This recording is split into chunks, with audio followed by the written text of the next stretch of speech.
ẹ̀yin èèyàn lé gbogbo nǹkan tó ń lọ lórí Abike Jagaban, Madam KUDI, Bukky Jesse, Mercy Aigbe àti Adikat, gbogbo ẹ̀ la gbé wá o. Lálákọ̀ọ́kọ́ ìgbà tí a kọ́kọ́ gbọ́ gist Madam KUDI náà jáde fún Mercy Aigbe lórí ọ̀rọ̀ Adikat àti Mrs. Adeoti, ìyàwó Alhaji Adikat tẹ́lẹ̀ tí wọ́n ń fẹ́ Fúnṣọ́ Adeoti. Wọ́n jáde wọ́n gbìjà ìyálé dáadáa, ìyẹn tó jẹ́ Madam Fúnṣọ́. Ṣé mọ̀ pé wọ́n ti wà lórí ọ̀rọ̀ yìí ó ti tó bí ọdún mélòó kan sẹ́yìn, lẹ́yìn ìgbà tí Alhaji fẹ́ ìyàwó ẹ̀ Mercy Aigbe. Àtìgbà yẹn ni wọ́n ti ń sọ̀rọ̀ yìí pé Mercy Aigbe ó gba ọkọ ìyálé ni. Ṣùgbọ́n Alhaji jáde wọ́n ní ìyàwó àwọn òun ni àwọn méjèèjì, kí wọ́n má dalé àwọn rú, wípé Muslim làwọn, àwọn ń ṣe déédé, wípé birthday, ṣe mọ̀ pé ìyàwó wọn ṣe birthday ní Amẹ́ríkà, 50th birthday. Wọ́n ní birthday yẹn wọ́n ní ṣe ni ìyálé ní kí ọkọ òun má wá. Wọ́n dẹ̀ gbé proof sí orí social media bí wọ́n ṣe kọ gbogbo kinní yẹn pé Madam Fúnṣọ́ ló ní káwọn má wá sí US fún birthday yẹn. Ṣùgbọ́n láti ìgbà yẹn ni gbogbo àwọn ọ̀rọ̀ yìí ló ti ń jà ràn nílẹ̀. Kí wá ló wá fà á tí ọ̀rọ̀ Madam KUDI àti Abike Jagaban? Wọ́n ní Madam KUDI ní Abike Jagaban wọ́n root sí Awon lórí ọ̀rọ̀ yìí. So wọ́n ní wọ́n ń bú Awon àti ìyàwó Awon tí Awon ṣẹ̀ṣẹ̀ fẹ́. Bọ̀ kó tó di pé Abike Jagaban jáde, Bukky Jesse, àwọn àti Bukky Jesse náà ti kọ́kọ́ bẹ̀rẹ̀ wàhálà yìí, nítorí pé Bukky Jesse ní pé kò yẹ kí wọ́n sọ ọ̀rọ̀ tí wọ́n sọ sí Mercy Aigbe. Nínú ọ̀rọ̀ Bukky Jesse a gbọ́ wípé ó ní ènìkọ́ ni Yèyé KUDI náà ti máa ń sọ gbogbo àwọn ọ̀rọ̀ Mercy Aigbe, wípé yàtọ̀ sí yẹn wípé àwọn náà wípé wọ́n ní tiwọn lára, wípé kí wá ló dé tó jẹ́ pé wọ́n á máa sọ ọ̀rọ̀ sí àwọn èèyàn anyhow. Nǹkan tá a gbọ́ nìyẹn. Ṣùgbọ́n ní ìsìn Abike Jagaban jáde sí Yèyé KUDI ó sọ dẹ́ndé ọ̀rọ̀. Ẹ jẹ́ ká jọ gbọ́ nǹkan tí Abike Jagaban sọ, ẹ̀yin ará ilé. You cannot be bullying people. Ṣó yẹ kó máa sọ pé òun ṣe ṣòwèrè? Àyíwá sọ́dọ̀ àgbálówó léwá o. Celebrity ni wọ́n náà lè gbé Nurudeen alówó léwá. A lè gbé wá, anybody can talk about anybody. Tí bá ṣí fún ẹ sì máa gbálówó léwá bí ẹ̀mí ẹ̀rin. The same way tí wọ́n náà máa ṣe ń gbá wọ̀nyàn wá, a máa gbé Nurudeen alówó léwá. Kò sí kankan tó máa ti díẹ̀ jáde. Okay? Whatever that is good for the goose, KUDI is good for the gander. Àṣìwọ́n náà ó rí pé celebrity sí for you láti máa jáde lẹ́ẹ̀mẹ́wàá máa bully àwọn èèyàn. Anybody can bring anybody. We fit bring Alówólé. A lè gbé Nurudeen Alówólé ọkọ ẹ̀ wá celebrity ní ẹ̀ hàn bí ìyá ẹ̀rẹ́. You can't stop anybody. Why are you always attacking K1? Ilé òkè dùn sí nǹkan rẹ̀ wọ́n náà tó láyọ̀ ní láyé yẹn KUDI. Àfi tó bá lọ bá wọn ṣá kó máa fi style bully wọn kó máa níwọ̀ blogger orí ẹ̀ ò pé ó ti gbàgbé pé blogger ni gbogbo wa lórí ìkànnì yìí, ó crazy ni. Jẹ́ ń bẹ̀rí ni wọ́n nǹkan tó kọ orí ẹ̀ burú, kí ló ń kan motherfucker. Ìwà ń bèrè pé is it true that K1 doesn't like to kiss? We should ask you.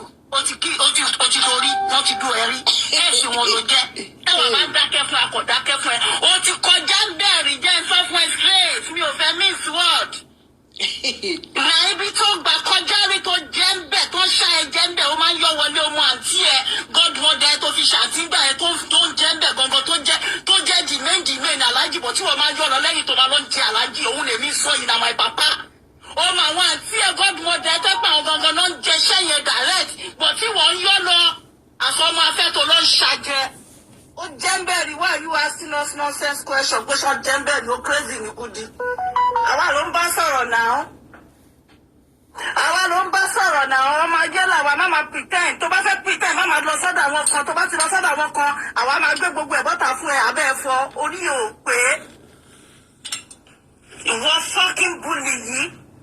Ìwọ náà máa bèèrè lọ́wọ́ yóò fẹ́ bully gbogbo èèyàn. Wọ́n bully ẹ̀ lálájì náà ó jẹ́ńbẹ̀rì náà ó ráyè jókòó àti mọ̀ páwọn olórin ni wọ́n máa ń ṣàjẹ́ láti dé wọn tó ti rìnrìn òṣìrìn gbèrègbèrè yẹ kiri gbogbo Kẹjà.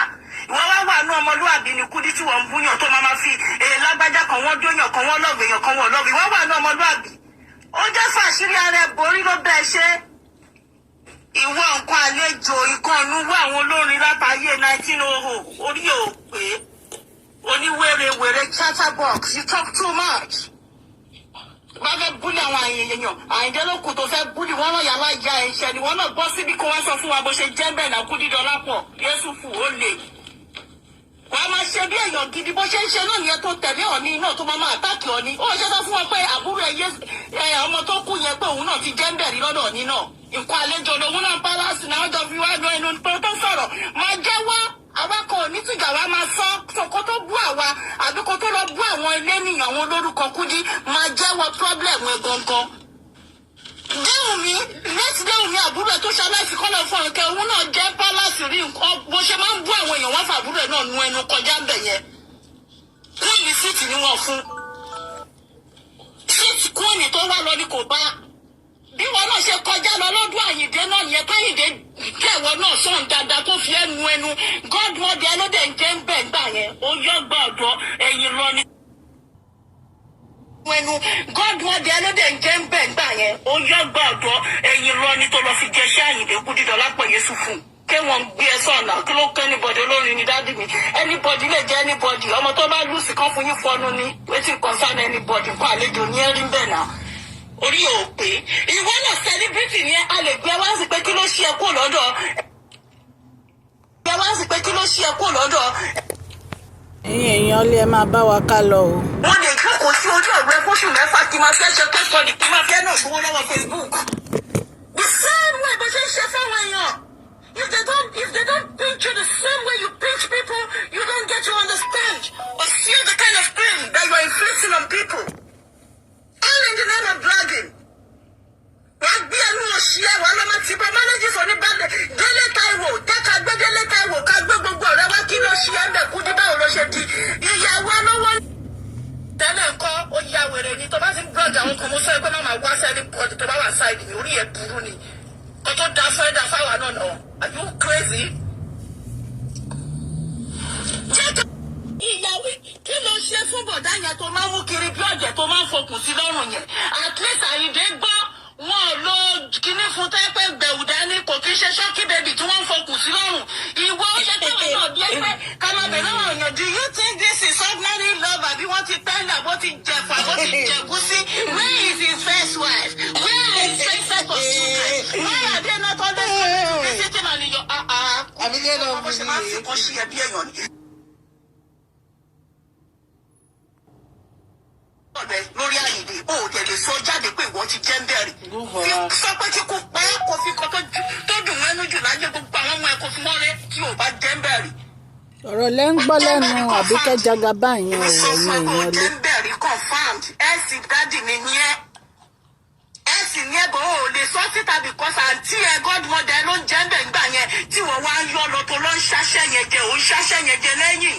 Wọ́n fi ẹ́ ṣe nǹkan ìpanu náà orí òpè wọ́n wá wà ní èèyàn tá ní òmò pé jẹ́ ṣé Àyìndé Àyìndé yẹn wọ́n wá ń búlì ìyàwó ẹ̀ ṣé torí ayé ò gbà ẹ́ láti jókòó síbẹ̀ ní Kudi láti fẹ́ Àyìndé ṣé torí ayé ò gbà ẹ́ ni ló ṣe máa búlì ìyàwó ẹ̀ máa búlì òun náà now by force wọ́n dọ́là lọ́dọ̀ yín ṣeré ní ẹ̀dẹ̀ máa lọ wọ́n ṣe come out to be pulling the man every now and then tó bá ti rí anything tó bá ti níṣe pẹ̀lú kẹwọ̀n wàá gbé ẹnu ẹ chatterbox sí ẹ ẹlẹ́nu lọ tírì wàá gbé ti ṣáà ni wọ́n fi ṣí ẹni Kudi rẹ̀ ń sùn.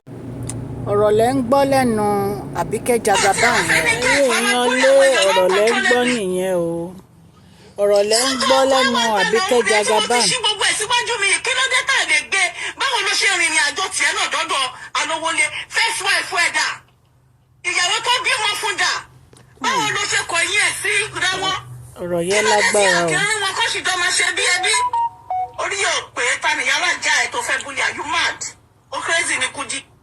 ẹ̀yin èèyàn lé ọ̀rọ̀ lẹ gbọ́ lẹ́nu Abike Jagaba yẹn sí yèyé Kudi. Ó lágbára díẹ̀ o ẹ̀yin èèyàn lé. Lórí ọ̀rọ̀ Mercy Aigbe ẹ jọ̀ọ́ ẹ jẹ́ ká ṣe sùúrù nítorí wípé ẹni tó fẹ́ Mercy Aigbe àti ìyálé wọ́n ní àwọn ṣe ojúṣe àwọn wípé mùsùlùmí làwọn. Wọ́n ti sọ síwájú wípé àwọn ò bá ìyàwó àwọn jà wípé àwọn ò ní any misunderstanding ju wípé ìyàwó àwọn ní káwọn má wá síbi birthday yẹn lọ. Ẹ̀yin èèyàn lé bí mo ṣe ń sọ lọ wọ́n ní àwọn ní ọkọ àwọn ìyàwó àwọn méjèèjì wọ́n ní kò dẹ̀ sí gbólóhùn àsọ̀ láàrin àwọn ṣùgbọ́n lẹ́nu ọjọ́ mẹ́ta yìí ọ̀rọ̀ yìí tún jáde wọ́n tún bẹ̀rẹ̀ sí fa wàhálà lórí ọ̀rọ̀ yìí. Bẹ́ẹ̀ náà ni a tún gbọ́ pé Bukky Jesse àti Madam Kudi wọ́n bẹ̀rẹ̀ wàhálà lórí ọ̀rọ̀ Mercy Aigbe yìí náà ni tí wọ́n ní kò yẹ kí yèyé Kudi kan sọ gbogbo nǹkan tí wọ́n sọ sí Mercy Aigbe ìpè oníkálukú ló ní tiẹ̀ lára. Nǹkan tá a gbọ́ nìyẹn yẹn ara lé kó tó wá di pé Abike wá jáde wípé yèyé Kudi ó insult Awon. Gbogbo ọ̀rọ̀ yìí náà dẹ̀lẹ́ ti gbọ́ lẹ́nu Abike Jagaba ṣùgbọ́n ẹ̀yin èèyàn lé ẹ jẹ́ kí a ro ọ̀rọ̀ yìí kí a dẹ̀ kọ́ ọgbọ́n nínú ẹ̀ nítorí ọgbọ́n tá a dẹ̀ fẹ́ kọ́ nínú ẹ̀ ni pé kí ló wà nínú ìjà.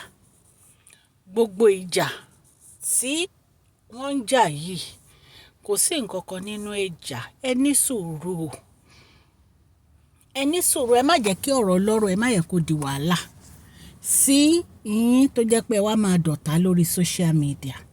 Ẹ ní sùúrù ó lè ṣe òkúta jiná téèyàn bá ní sùúrù so that gbogbo àwọn wàhálà tó ń ṣẹlẹ̀ lórí social media yìí á dínkù lórí ọ̀rọ̀ Adikas àti Mercy Aigbe àti ọkọ ẹ̀ àti lórí ọ̀rọ̀ Madam Funṣọ́ Adéòtí. Ẹ ní láti ní sùúrù. Lóòótọ́ òrìṣà jẹ́ ń pé méjì obìnrin kò dénú ṣùgbọ́n nǹkan tó ṣẹlẹ̀ ti ṣẹlẹ̀.